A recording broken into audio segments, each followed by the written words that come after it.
the kingdom of Aramor had seen both glory and grief, wrapped in the same golden sunlight.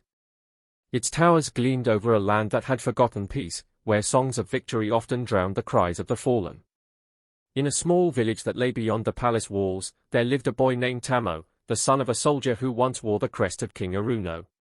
His father, Sir Kalin, had been a proud man, loyal to the kingdom's honor. But one fateful winter, when war came like a storm across the hills, Kalin never returned. The soldiers who survived brought back a rumor instead of his body. They whispered that King Aruno had killed Kalin himself, not in battle, but in cold blood, accusing him of betrayal. Those whispers found their way into the heart of a boy who could barely understand loss. Tommo sat for hours beside the broken wooden door of his home, staring at the sword his father left behind, its blade chipped and rusted. He would run his fingers along the metal and imagine the moment his father had fallen. Each night, as the wind carried the sound of drums from the distant palace, he would whisper under his breath, "One day, I'll make the king pay for what he did." Years went by, and the seasons hardened him like iron in fire. Tommo grew up among peasants who feared the king's guards, who believed Aruno's rule was merciless. The palace loomed like a shadow over their lives, a place of gold built on the bones of the poor, or so the villagers said. Tommo believed every word. He learned to work in silence, to hide his pain behind calm eyes. But inside, he burned. When others prayed for good harvests, he prayed for revenge.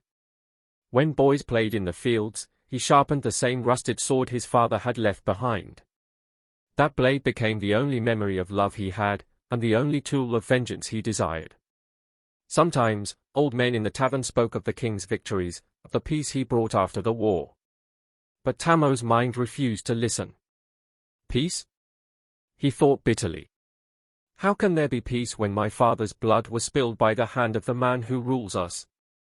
His nights were restless, filled with dreams where the king's crown fell to the ground and his father rose from the dust, proud and free once more. Each morning, he woke up with the same thought, "I must end this curse, or I will never know peace." One evening, while helping the blacksmith repair tools, Tommo overheard travelers speaking of the royal army's new parade. King Aruno himself was to pass through the nearby town in a week's time. That single piece of news struck him like lightning. He stopped working, his hands trembling, his heart pounding with rage. The blacksmith, who had known his father, saw the look in his eyes and said quietly, "Don't go down that path, boy. Hatred eats the soul faster than death." But Tommo didn't reply. He only nodded, though inside his mind, his decision had already been made. That night, he sat before his father's grave, a pile of stones marked with a rusted sword, and spoke to the silence. "They say you were killed like a traitor. But I know you weren't. I'll make them remember your name with fear. I swear on your blood, father, I will strike him down with this very blade." The moon watched as he raised his sword toward the sky, and a cold wind brushed past his face like a whisper from the dead. For the first time in years, Tommo felt a sense of purpose, as if the universe itself had chosen him to deliver justice. He didn't know if it was justice or madness, but he no longer cared. Revenge, to him, was sacred. It was love twisted by grief, and he embraced it fully. As dawn broke over the kingdom, a new fire burned in Tommo's heart. He began to train in secret, copying the moves he had once seen soldiers perform in the square. He hunted alone, climbed rocks, and learned to move like a shadow. His hands bled from gripping the sword too long, but he smiled through the pain. Every drop of blood felt like an offering to his father's memory. Sometimes, when he passed by the palace gates, he saw the banners waving proudly under the morning sun. He imagined King Aruno standing there, wearing his golden armor, face calm and untouchable. In those moments, his hatred sharpened into obsession. He would picture the king's eyes filled with fear, the crown falling from his head, and himself standing over the throne his father never reached. But beneath all that anger, a faint whisper still lived, a voice he refused to hear. It asked, "What if the stories were wrong? What if the king was not the monster you believe?" Tommo silenced it each time. To question the truth was to betray his pain, and he could not let go of that pain. It was all he had left. As the sun set behind the palace towers, the boy who once wept at his father's grave was gone. In his place stood a man forged by sorrow, bound by vengeance, and destined for a truth he could never imagine. The man forged by sorrow now lived with only one purpose, to reach the palace and end the reign of the king who had destroyed his family. Tommo no longer smiled, no longer spoke of ordinary things. Every breath he took was measured, every step deliberate, every glance weighed with purpose. He became a shadow among the villagers, a figure people pitied yet feared.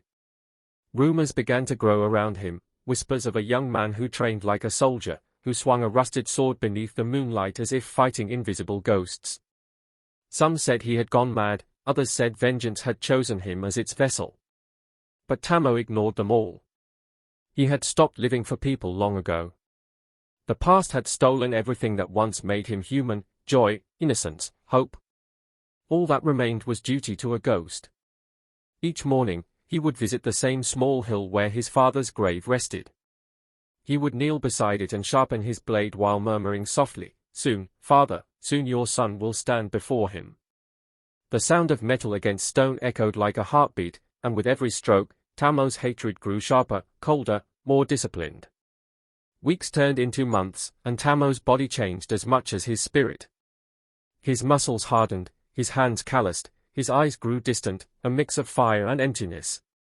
He learned to fight from observation, watching old veterans spar in the village square, memorizing their movements until his body imitated them naturally. When they stopped to rest, he continued alone.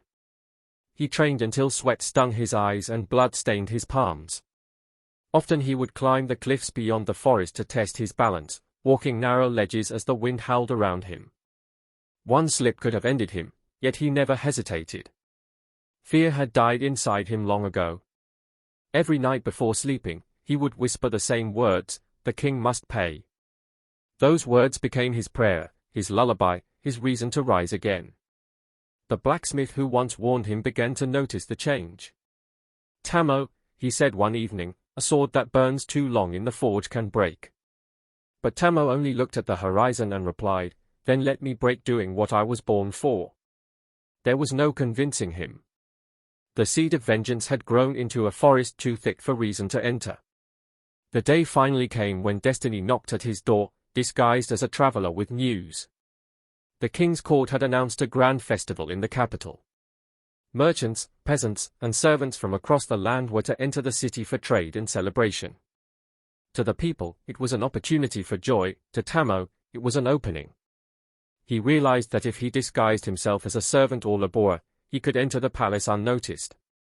That night, he sat alone by the dying embers of his fire, staring at his reflection in the blade of his sword. The flickering light made it seem alive, like it, too, was waiting for revenge. "Father," he whispered, "I am no longer your child. I am your justice." As he spoke, a strange calm washed over him, not peace, but the stillness of acceptance. He knew there was no turning back now. He gathered his few belongings, wrapped his sword in cloth, and began the long walk toward the capital. The road stretched endlessly before him, lined with dying trees and the smell of smoke from faraway villages.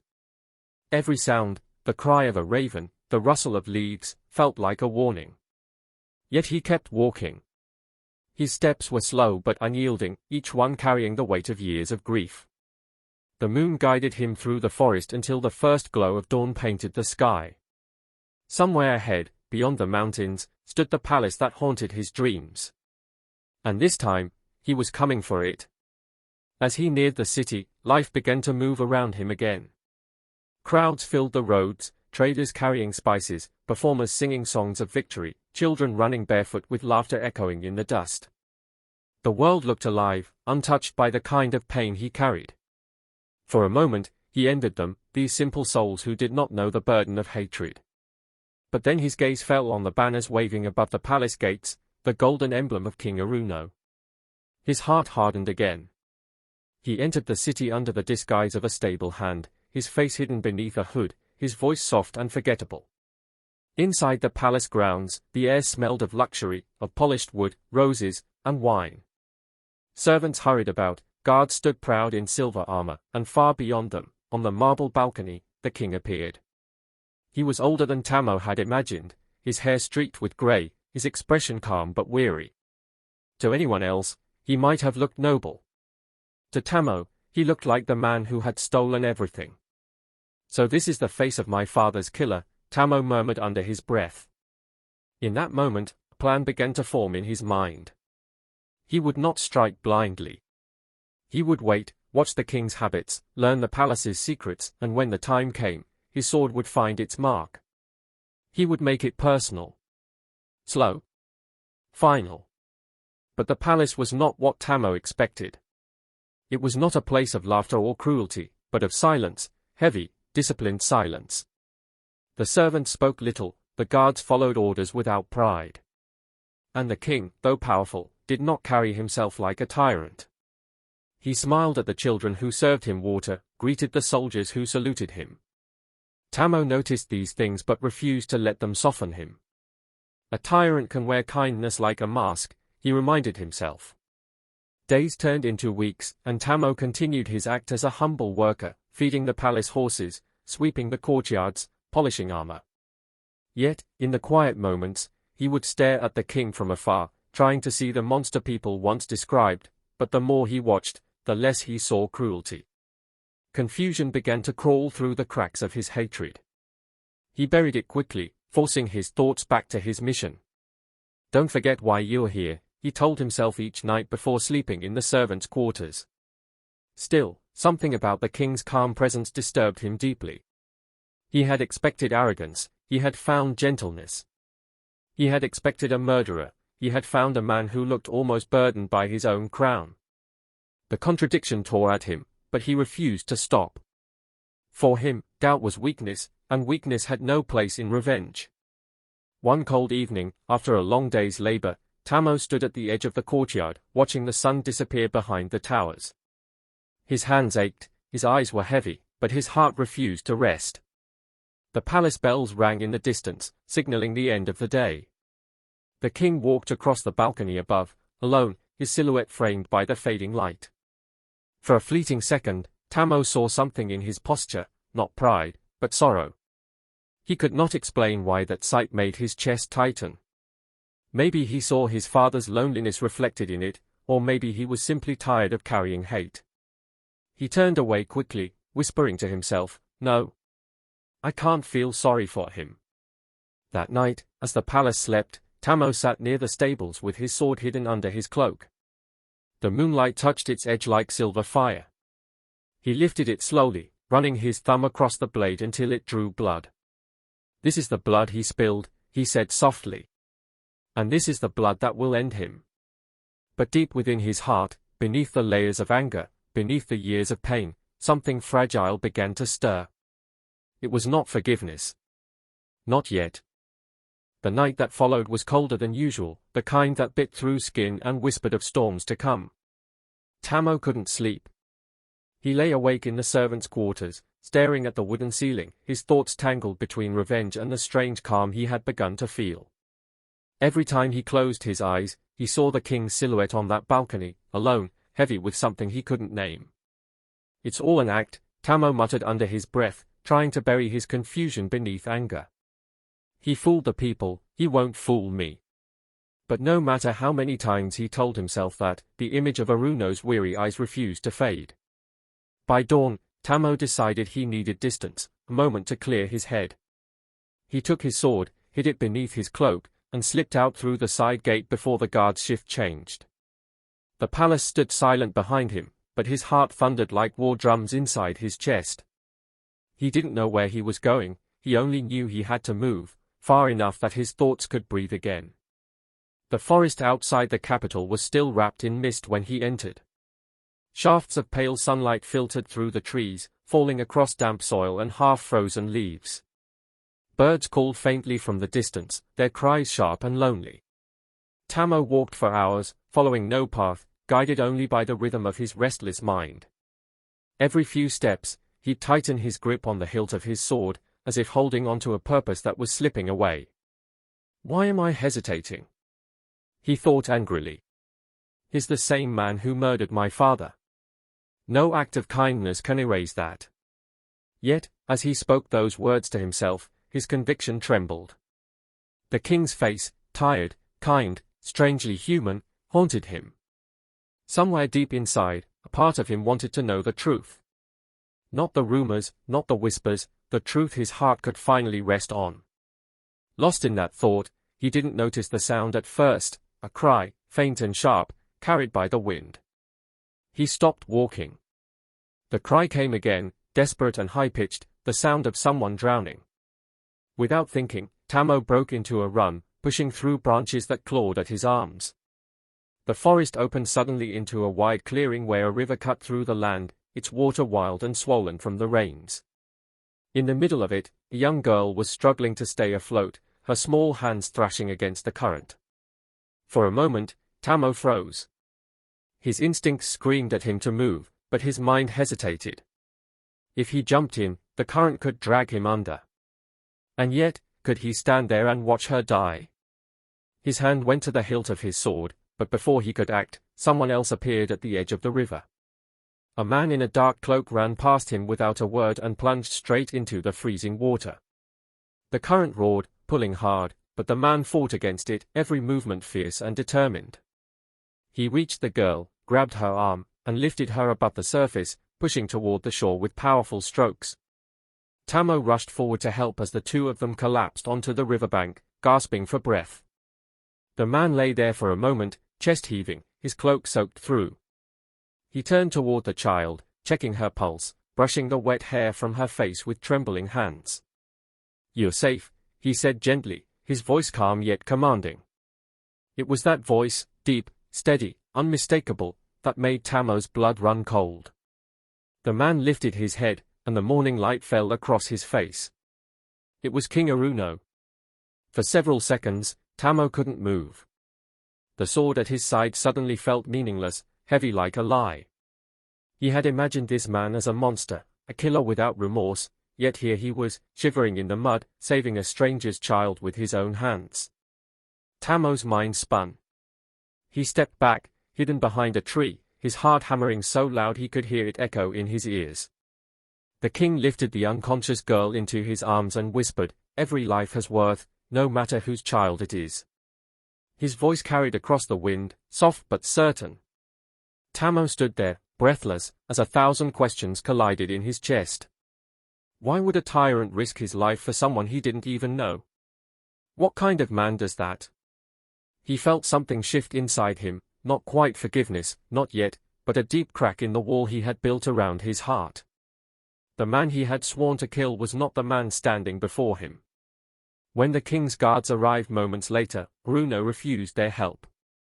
"She needs warmth, not walls," he said, wrapping the girl in his cloak before walking back toward the city. Tommo watched from the shadows, his knees weak, his soul trembling under the weight of the truth he had just witnessed. For the first time in years, he didn't know what to believe anymore. The forest grew silent again after they left, but Tommo couldn't move from where he stood. His sword, still hidden beneath his cloak, felt heavier than ever, as if mocking him. "No," he whispered, shaking his head. "There must be some trick.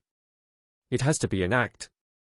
Yet deep inside, he knew what he had seen was real. The king's eyes had shown no pride, no fear, only compassion. That single act of selflessness shattered everything Tommo thought he knew about Aruno. His hatred, once so pure and burning, now felt hollow. He fell to his knees beside the river, staring at his reflection rippling in the water. The face that looked back at him was no longer the face of a man seeking justice, it was the face of someone lost between rage and truth. "What if I've been wrong?" he whispered, his voice breaking. "What if I've been living for a lie?" The words hurt more than any wound could. He thought of his father's grave, the promises he had made, the years he had spent feeding his anger. What if the man he had sworn to kill was never his enemy? The question dug into his soul like a blade. And though he didn't have an answer yet, he knew one thing for certain, he could no longer raise his sword without knowing the truth. As the sun dipped behind the trees, painting the sky in shades of fire and gold, Tommo rose slowly, his legs trembling. The river's roar seemed softer now, almost forgiving. He turned toward the distant city, where the king would soon return.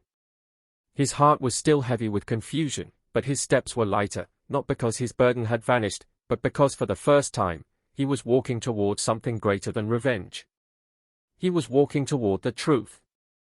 That night, as the stars filled the sky above the kingdom of Aramor, Tommo whispered to himself, "If I've lived my life for a lie, then I must uncover the truth, no matter what it costs me." His voice was steady, filled not with hatred, but with quiet determination. He picked up his sword, not as a weapon of vengeance, but as a symbol of unanswered questions. Somewhere in the darkness ahead lay the story of his father, the story he was never told. And he was ready to find it, even if it meant facing everything he thought he believed. The morning sun broke through the mist like a slow awakening, washing the kingdom in pale gold. Aron stood at the gates of the capital, his heart pounding with a mix of dread and duty. Behind him, the faint sound of the old monk's staff on stone echoed like the ticking of fate itself. The city was no longer the grand fortress he once dreamed of, its walls bore scars from years of greed and misrule. The people looked thin, tired, and beaten by taxes that once filled the king's vaults with useless gold. Aron's eyes moved through the crowd. He saw children in torn rags, beggars clutching empty bowls, guards who looked more like scavengers than protectors. And in that moment, he understood why fate had brought him back. This was not a homecoming, it was a reckoning. Inside the once mighty palace, the king sat slumped on his throne. His crown, once polished and proud, was dented and darkened by time. His body had grown weak, his face hollow, yet his eyes, those same cold, commanding eyes, flickered with the old fire. When the gates opened and Aron walked in, the sound of chains followed him. They weren't around his wrists, but around his memories. The guards moved to strike, but the king raised his trembling hand. "Let him come," he said. Aron stepped closer, the years of hatred swirling inside him like a storm ready to burst. But when he looked at the man before him, not the king of his nightmares, but a frail, broken soul, something inside him faltered. The old monk's words echoed in his head, "Revenge is easy for the wounded heart, but only truth can heal it." The king's voice cracked as he spoke, "You came to finish what fate began." His lips trembled into something almost like a smile. "Go on then, servant. End the story." But Aron did not move. His sword hung loose in his hand, his breath uneven. In that silence, he saw everything, the mistakes, the lies, the wars started not by kings or servants but by pride.